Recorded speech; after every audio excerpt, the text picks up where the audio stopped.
Tonight on Nightline, behind the rampage, what drove this family man to kill his wife and son, and then himself. The killer's distraught father sits down with Bob Woodruff for his first interview with new details on what he believes pushed his son over the edge. An ABC News exclusive. Plus, the wake of a gruesome tragedy. A husband, wife, and their young child dead, an apparent double murder-suicide. When police found steroids on the scene, many assume that explained it. The killer had flipped out because of drug use. Or might there be another explanation? The killer's father has embarked on a mission to find an answer, and he sat down with Bob Woodruff for an ABC News exclusive. Oh boy, here it go down. Crossface. Chris Benoit, the wrestler, was an enormous public success with a career spanning decades. He was one of the most popular performers of his generation. To those who knew him privately, Chris Benoit also appeared to be a devoted family man. He was a very kind, what you saw in the ring was not the Chris Benoit on the outside.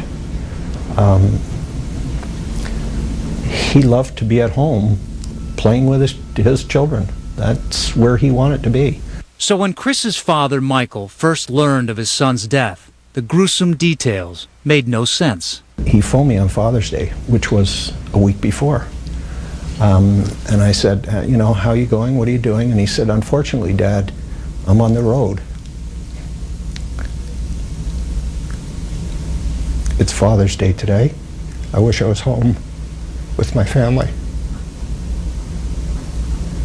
So, a week later, we end up with this tragedy. Behind those closed doors this June, Chris Benoit did the unthinkable. The wife was bound on her feet and I think also on her wrists. Over 3 days, he strangled his wife, suffocated his 7-year-old son, then killed himself. Are you shocked to this day of specifically what happened? Absolutely. Absolutely. We would have never dreamt that Chris was capable of doing this. Plagued by grief and unanswered questions, Michael Benoit received a surprising phone call. It was 4 days after the tragedy that Chris Nowinski of the Sports Legacy Institute contacted me. I told him I think there was something worth investigating. That I thought brain injuries may have played a role in what happened, and it was worth doing the studies. What did you think about it then? I was grasping for anything. The world was very black. I mean, we didn't even know how to deal with this.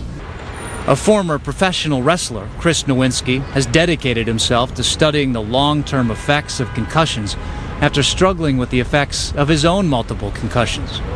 I didn't know that I needed to rest my concussion when I got it. So for 3 weeks, I kept wrestling night after night with bad headaches and a fog every night, and made that one a lot worse. Nowinski knew he couldn't be the only athlete suffering in this way. He remembers, in fact, talking to Chris Benoit about the concussions they both had sustained in the ring.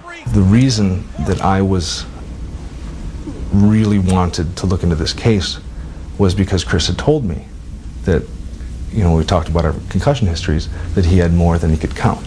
So far, his Sports Legacy Institute has studied the brains of 4 former NFL players who committed suicide. They say they found brains so damaged from multiple concussions, they resembled those of Alzheimer's patients. They believe the brain damage and the resulting dementia may be an important factor in the suicides and possibly even homicide.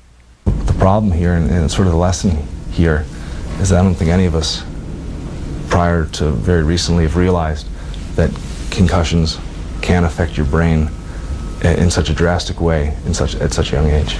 With this new information, Benoit's family agreed to allow scientists to study Chris's brain.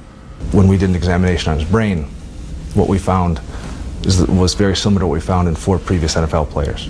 That's a different type. Dr. Julian Bales examined Chris Benoit's brain using a protein stain that highlights areas of trauma. It is evidence, Bales says, of a condition called CTE, chronic traumatic encephalopathy. As far as you know, it was the concussion to the brain that created this damage? It was multiple traumatic injuries, yes. After the toxicology report found steroids in Benoit's system, speculation began that roid rage might have been behind what happened that fateful weekend. There's no consensus in the medical community that this issue of roid rage, uncontrolled violence, precipitated by seemingly normal life stressors, there's no consensus that even exists. The changes that we see in his brain tissue are not caused by steroids. There's no medical evidence or research that's ever shown that anabolic steroids cause those dead neurons. Some people would even say that steroids are good for the brain, that they support the brain. They don't destroy it. Everyone is pointing to steroids and drug abuse. It's my feeling now that it's much more than that it's brain injury that has been causing these problems in the wrestling community. Brain injury and steroids, but could that lead to murder?